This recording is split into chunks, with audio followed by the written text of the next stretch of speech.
Sawang-sawa na ako sa mga manggagamit, puro kabig, mga ganid, manloloko, mapanglamang, mga taong walang modo, di makontento, mga puro abusado. Sawang-sawa na ako sa mga manggagamit, puro. Hello, magandang araw mga kababayan. So may nag-message sa akin, request, another request. Ito daw yung, sabihin ko daw kung totoo si Sutla o hindi. Ito yung kay Jenny Creepy TV. So wala naman tayong masyadong maidi-debunk dito, pero itatry ko na gamitin yung utak ng pagiging skeptic dito sa dito sa video na to. When you say skeptic, maganda kasi maging skeptic ka para hindi ka gullible. 'Di ba? Para sa akin, ang meaning ng skeptic, yung alam mo yun, lagi may explanation ka sa mga bagay. Na halimbawa, may nakita kang lumulutang, let's say, eto, si Wolverine. Bagong bili ko to men . 'Di ba?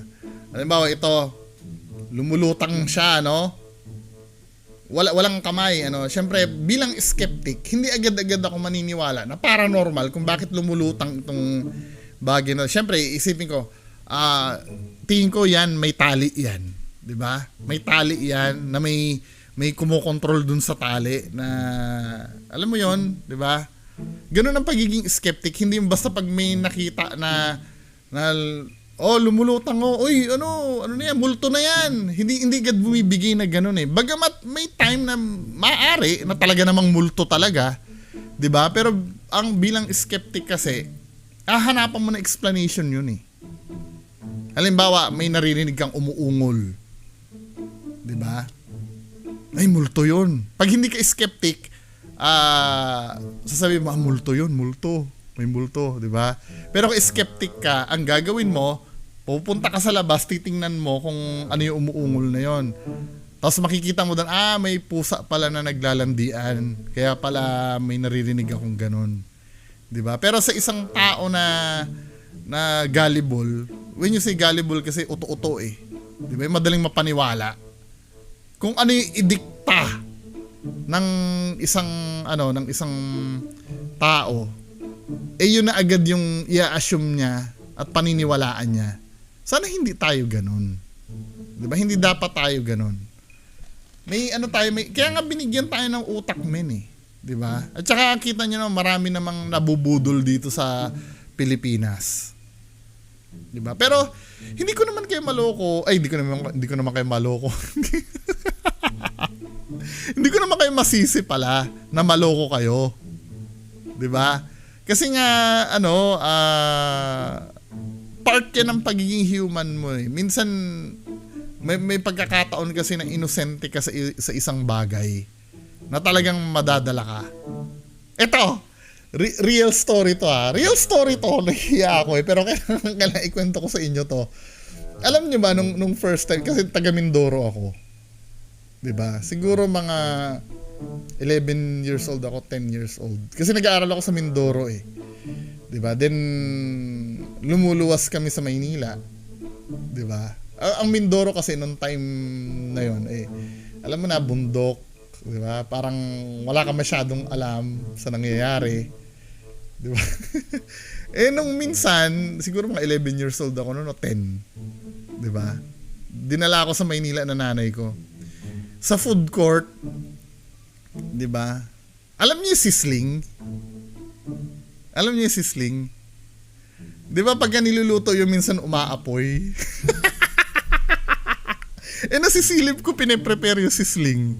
'Di ba? Umapoy. Sumigaw ako, "Oy, umaapoy, umaapoy." 'Di ba? Bunga ng pagiging ignorant. Hindi ko kasi alam 'yon. Na ganun talaga ang sisling ng mga time na 'yon. 'Di ba nakakahiya?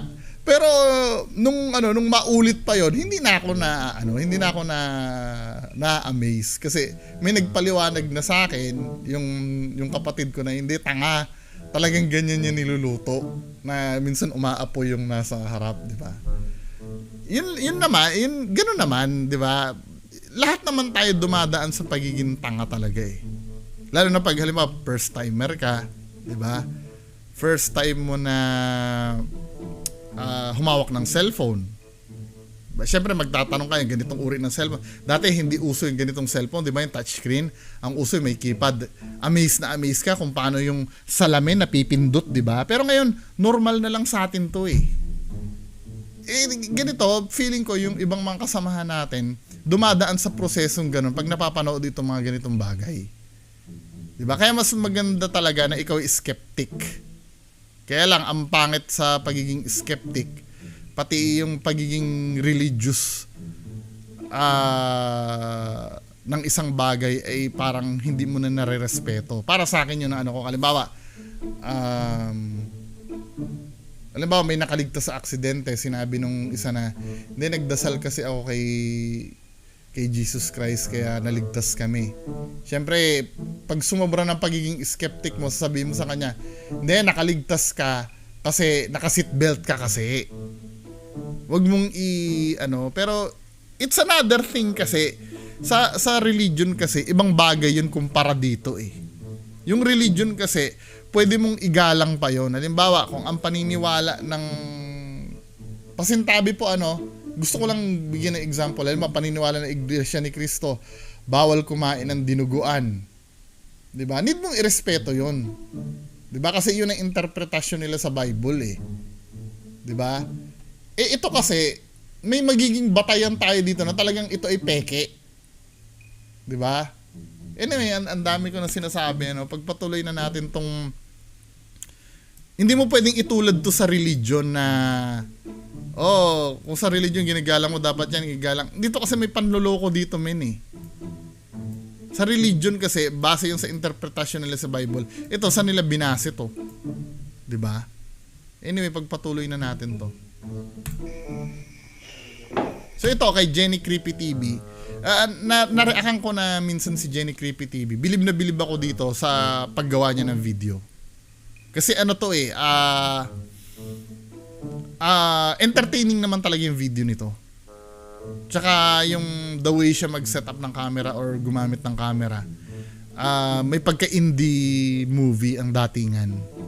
Diba? Pero ang main tanong sa akin kasi nung totoo ba yung sutla? Ito hindi ko pa napapanood to, pero I'll try my best na bigyan ko ng explanation bilang skeptic itong bagay na to. Hello, wow. Bro, alika bro. Ito paano ba nagsimula tong video na to? Simulan na natin di ba nagaganyan sila? Dyan sa bintana na yan. Ay, hindi ko maintindihan yung saktong-saktong pagbaling ng camera sa kalilitaw si Sutla. 'Di ba?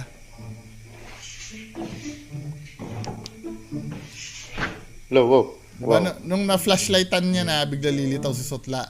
Pero syempre, mukhang binalikan niya kasi nga nag-alay siya dito eh. Ano ba tong inalay? Cobra ba tong inalay niya? Bro, alika bro. Yung cobra na iniinom hindi ahas Tignan mo. Yan ba yung nakita mo kanina bro? Saan bro? Yan. Yan ba yun? Ha? Halika dito bro. Halika dito. Hindi man lang nagulat no? Nung nakita. Yan ba yung Yan ba yung Ha? Ang isa sa giveaway na hindi totoo to, yung acting nila eh. 'Di ba? Alam mo naman yung takot hindi, kayo sa sarili nyo. Kapag natatakot kayo, alam nyo ang dapat na reaction nyo eh. Hindi yung, nakakatakot bro, nakakatakot, 'di ba? Parang bigla spontaneous kasi yung ramdam na takot. Hindi ganyan eh. Maaring si Jenny Creepy TV hindi na siya natatakot kasi nga sanay na siya makita si Sutla. Yan bro. Tsaka ito men sinasabi ko doon sa nagtatanong sa akin kung totoo to hindi. 'Di ba? Para sa akin never nakakain ng Encanto. I'm so sure sige 'di ba? I'm so sure yung mga Encanto may kinakain yan eh. Kung nag-i-exist man sila kasi need nilang mabuhay. Whether ang kinakain nila ay energy, 'di ba? Para ma-maintain nila yung ganyang appearance nila or para mabuhay sila kung nabubuhay man sila. Kasi logic na lang ang magdidikta sa'yo eh. Bago ka mabuhay, kailangan may i-consume ka. May intake ka dapat. Pero hindi ako naniniwala na yung pagkain ng tao ay compatible sa engkanto. 'Di ba? Eh bakit bungo do sa mga tradisyon ng Chinese? Naghahain sila sa kaluluwa. Eh nakakain ba ng kaluluwa 'yon? Ba't ginagawa nila? Yung paghahain sa mga patay ng mga Chinese or halimbawa sa pamilya namin namatay yung tatay ko. Patay naman na yung tatay ko, kaya okay lang sabihin. Halimbawa, may handaan lalagyan mo ng pagkain yung plato, tapos ilalagay mo doon sa picture ng tatay mo, ng tatay namin na namatay. Hindi naman yun para kainin eh. Ano lang yun, pagiging pagbibigay galang lang yun, or parang thoughts mo yun eh, para sabihin na hindi ka pa namin nakakalimutan, tatay, part ka pa rin ng pamilya namin kahit wala ka na. Parang yun ang layunin, hindi naman literal na bibigyan mo halimbawa spaghetti, bibigay mo doon sa picture. Hindi mo naman aasahan na yun ay kakainin talaga. 'Di ba? Kasi hindi niya na makakain yun eh. Granting kung multo man na yung tatay ko, hindi niya na makakain yun. Kasi nga kaluluwa na siya. At I'm so sure hindi lang ako gumawa niya, maaring isa sa mga nanonood ko, ginawa niyo na rin 'yan. 'Di ba? Yung mag-alay ka ng pagkain sa altar nyo, sa kasi yung pag-alay ng kasi sign ng yun eh, ng pagiging thoughtful mo sa kanila eh. Or halimbawa, kung totoong nag-i-exist ang duwende, aalayan mo ang duwende ng, halimbawa ito, nips. 'Di ba? Aalayan mo ang duwende dahil sweets daw. Hindi mo na may expect na literal nakakainin ng duwende yan. Kasi ito, pagkain ng human to eh. Hindi compatible. Just imagine kung kakain sila ng ganito alin ba ang mas mataas na katayuan? Tayong mga humans o itong mga to? Alin ba mataas? Kapag sinabi mong mas mataas tayo, dapat kayang-kaya nating yan, gapiin yan. 'Di ba? Hindi compatible yung pagkain natin diyan. Parang aso, pagkain ng aso ipapakain mo sa tao, hindi pwede. Pero pwede yung tao ipapakain sa yung pagkain ng tao ipapakain sa aso, pwede. Pero itong mga to, yung pagkain ba ng engkanto pwedeng ipakain sa atin? 'Di ba? I'm so sure may sariling pagkain to mga to kung ito ay nag-i-exist. Pwede ba nilang ipakain sa atin 'yon? To be fair do sa example ko na pagkain ng aso, pwede na ipakain. Pwede kung gugustuhin mo, makakain mo. Kasi physical yung pagkain ng aso eh. Let's say dog food, pwede mo talaga ilagay sa bibig mo yon at lunukin mo kung gugustuhin mo. Ganon din ang pagkain din ng tao, pwede mo ipakain sa aso kung gugustuhin din ng aso. Pero itong mga to, men, 'di ba? Let's say yung pagkain natin, kinakain nila ng literal. Yung pagkain ba nila pwede ba natin kainin? Kung meron man silang pagkain? Bakit sila pwede, tayo hindi? 'Di ba? Yan yung nakita mo kanina. Yan ba yun? Oo. Tsaka nagtataka ako dito, 'di ba? Ano ba 'to? Engkanto ba 'to si Sutla? Engkanto, 'di ba? Ba't ganito itsura ng engkanto pero dito kay kay Beams Ghost TV, yung engkanto ni Beams Ghost i-search natin. Beams Engkanto.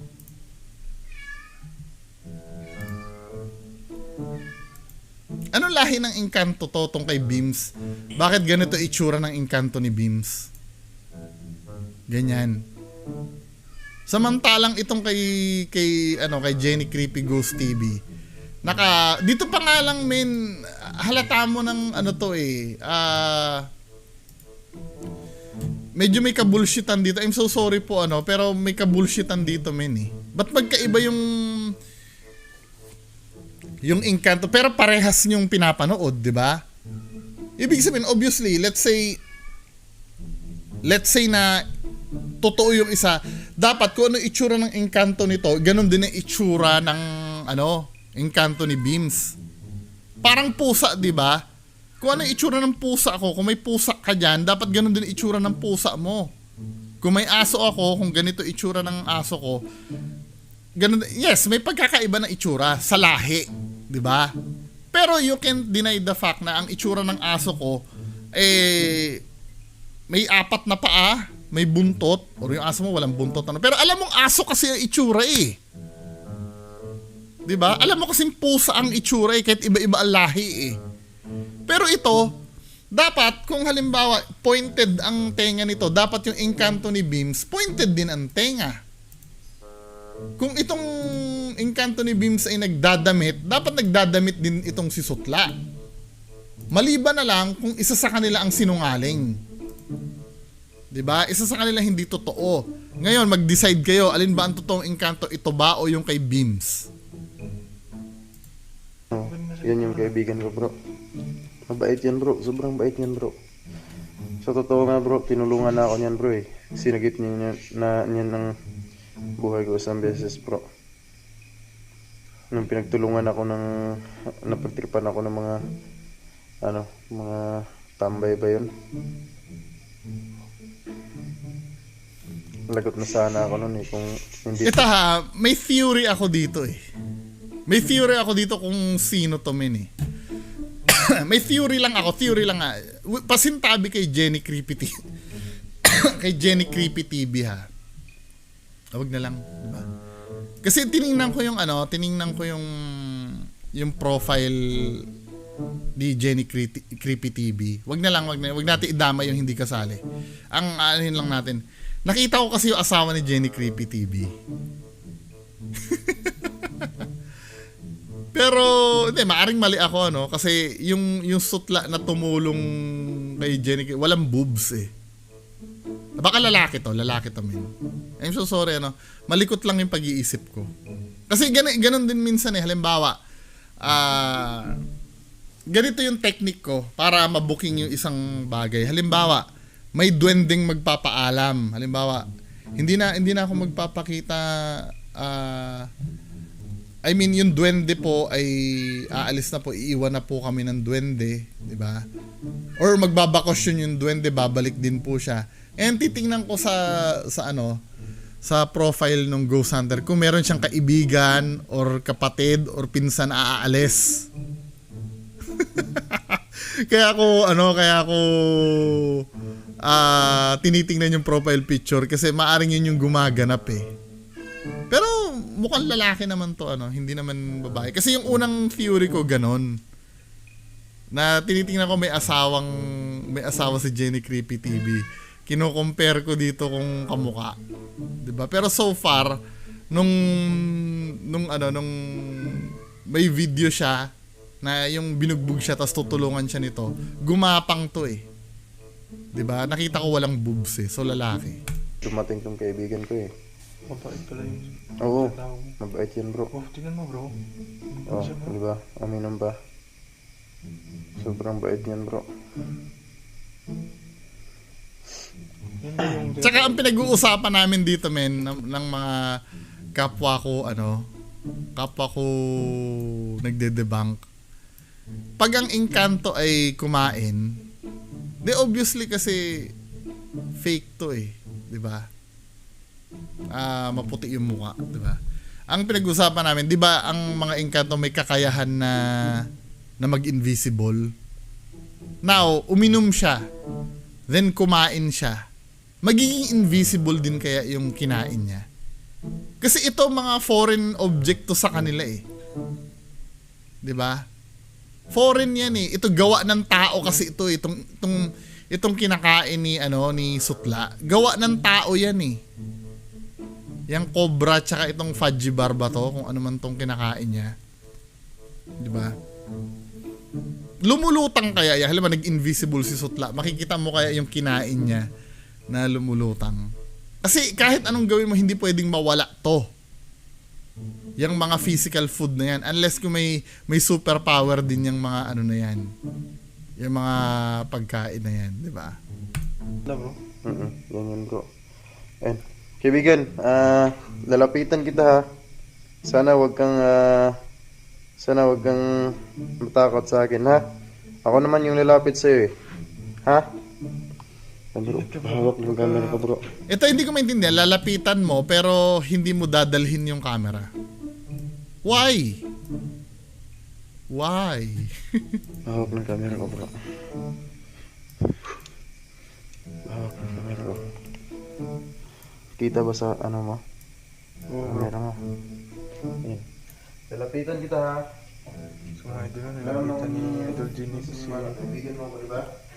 Sukla mga idol kaibigan. Tsaka usually, di ba, yung mga Encantada na mas powerful sa humans yan eh. Pero itong mga Encantada nyo, parang tinatrato nyo parang hayop. Na binibigyan-bigyan nyo ng pagkala. Di ba? Parang hindi maganda. Parang insulto sa totoong engkanto. No? Sa folklore kasi, yung mga engkanto na yun, kayang magparusa yan sa mga tao eh. At talagang yumuyuko ang mga tao dyan eh. Katulad ng istorya ni Maria Makiling. 'Di ba? Sino pa ba mga sikat na engkanto? Maria Makiling lang kilala ko eh. 'Di ba? Siya pa yung niyuyukoan ng mga tao. Pero ito men, parang ginagawa niyong hayop eh. 'Di ba? Eh engkanto din naman 'yan. Kaibigan niya yun kasi mga idol no.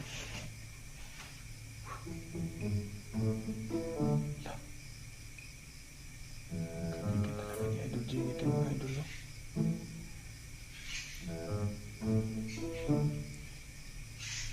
Parang may binulong si Sukla mga idol. Yun na ba yun? Yun na ba yung salita niyang parang daga?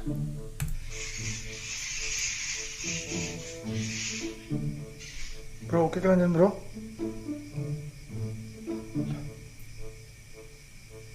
Nagalit sa atin si Sukla mga idol no. Oh, tingnan niya mga idol biglang nawala.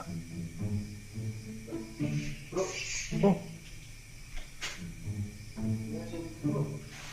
Sige nga, videohan nyo kung nawala na doon. mga idol biglang nawala. Parang may sinabi siya sa isip ko bro eh. Wow.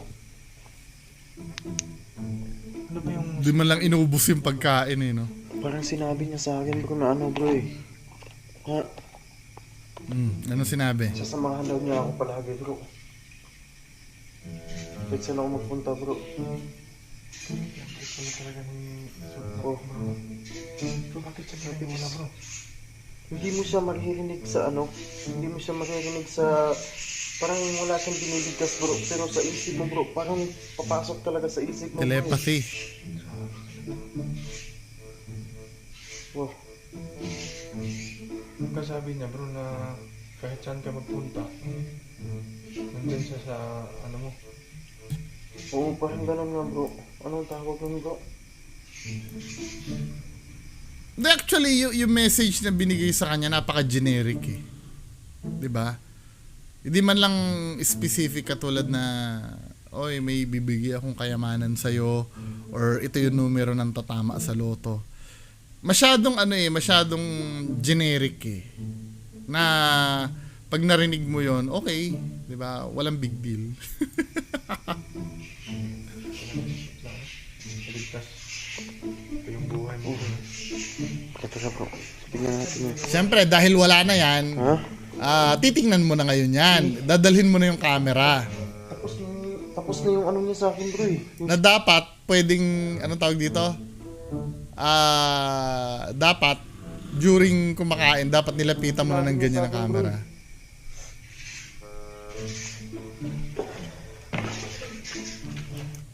Ano itong mga puti na to dito? Ano yung mga puti na yan? Di ba humuhulas yung powder ni ni Sukla? Ha? Kaya nga eh.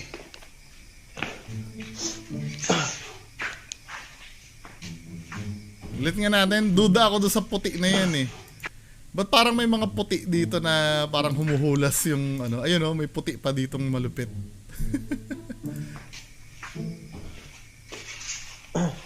Anyway, ano, kung ano yung marami kasing katanungan dito eh na natatama rin ka kasing usisain. Minsan kasi mas madali na lang, oh, totoo na yan. Para wala nang problema. 'Di ba? Para hindi ka na magtanong. Pero kayo, 'di ba? Gusto ko marinig yung ano nyo. Gusto ko marinig yung saloobin nyo tungkol dito, mga men. Paki-comment na lang po sa baba. Ha? Maraming salamat po. Bye-bye. Tama na mas marami ng mulat. Iba ba peking bangko, tama na ang pagbubuhat. Ilang beses mang patawarin